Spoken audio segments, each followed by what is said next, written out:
When my parents took me home from the hospital, they took me across one with scrubs. Some people think that that's just a prison, but it's actually a pretty decent park.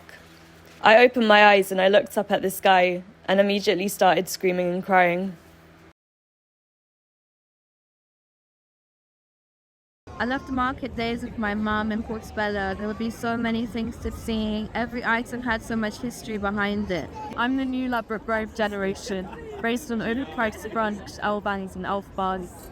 A lot of venues around here have shut down. I remember there used to be this really cool bar called The Nectar. Loads of cool musicians would play there and you could smoke inside. At the closing party it was absolutely rammed, but it's still shut down and once again we lost a gem. I remember hanging out here after I played a gig at the bar across the road. We had our little after party here. I also remember when me and my ex were on our first date, we sat here and this man came up to us and was genuinely confused by why I was so small. He thought he was hallucinating. Next to McCann, there used to be a restaurant called Boomburger and they had the best plantain fries and chicken wings. They were to die for. Me and my homegirl used to go there and have a little giggle about whatever crazy stuff happened on the weekends at a party. When my parents came here, the area was rich with music culture. My dad used to have pints with Joe Strummer, but the area's changed a lot since then, even since when I was younger.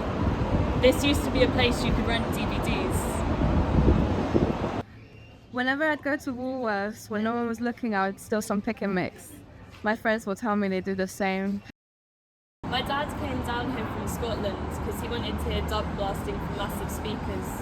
I'm sure many people around here have the same stories because we've all come from far and wide. Growing up around here, it was like growing up with a massive extended family who weren't related to me. Sometimes I see my mum's friends pop in for a cheeky fag when I go to Bossman's. 3 a.m. when you find your bus on the way home after dancing for hours at whatever rave would feel like being delivered by angels because you know that you'd be home in a minute. Walking through Grove at 3 a.m. felt so alive even though it was so empty. Me and my mum used to come here every record store day. We'd queue for hours and then buy a shit ton of records.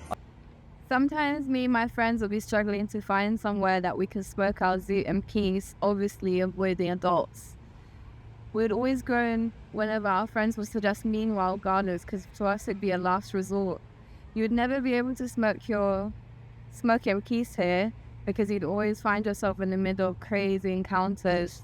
There'd be drunk people arguing, people smoking crack, and then also 10-year-old kids trying to hustle you for some weed.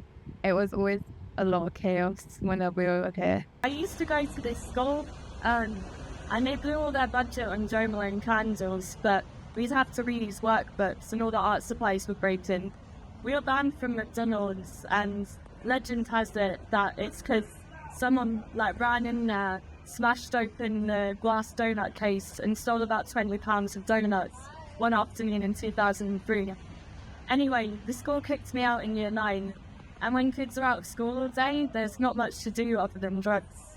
So we'd just sit on these stairs and bunk off. When I got kicked out of school, me and my dad would walk down this canal all the way to Camden and just watch the moorhens and the birds and stuff. I remember one time me and my friends were here and this 10-year-old on a bike asked us if we wanted to buy hash.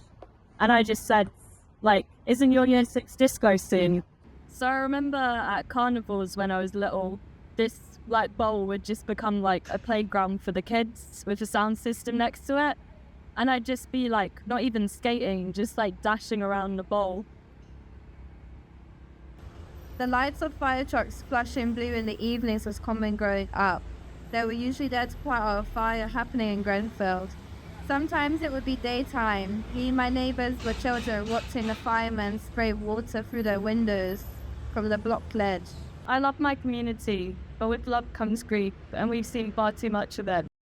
I remember my dad waking me up one morning and telling me that building down the road was on fire. We lost a lot of beloved members of the community, and I don't think anyone's fully recovered since. I don't think it's been the same since. The thing is, when people think of Ladbroke Grove, they think of people like me, bush and white. But the people who built our community, literally brick by brick, are from all over the world. And there's some of the most marginalised people in the world living here. And I think people forget that. And I'll never forget how the government failed them. When I was a kid, I used to come to Maxilla Social Club for the bonfire night every year in the November. I miss it now. It was such a good way for the community to come together. I remember my dad buying me a sparkler and just feeling like on top of the world. Ever since the Maxilla stopped, me and my friends would go to Scrubs instead and set off fireworks. One time someone set the firework wrong and then they went horizontal, and the way we had to run for our lives was that something else. Every year at the Tabernacle, they do a local panto. All of the characters join in. Mick Jones usually does a couple of songs. At the end, everyone sings that Christmas song by Slaves. It's a classic, and all of the kids during the panto scream, "It's Christmas."